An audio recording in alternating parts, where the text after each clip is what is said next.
Hey there, Diane here. Today I'm sharing my experience with this easy off heavy duty oven cleaner.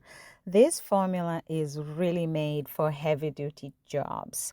It penetrates like things like burnt on grease or this old food stains in as little as 3 minutes. They were not kidding. And it doesn't work on just ovens, it works on oven doors, barbecue grills. I've used it on pans and even any like stainless steel surface. I like to use it for deep cleaning or for like really stubborn spots, whether the surface is warm or even if it's completely cool. It's literally strong enough to break down years and years of baked in stuff.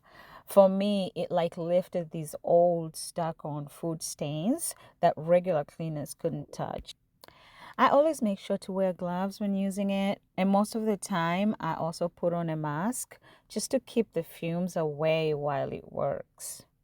Now, one important thing of note though, this heavy duty version, it's not for self-cleaning ovens. So you can't use it on a self-cleaning oven, but overall Easy Off makes deep cleaning super simple. You just spray it on, wait a little bit, and then wipe the stuff off, and your job is done. Thanks for watching.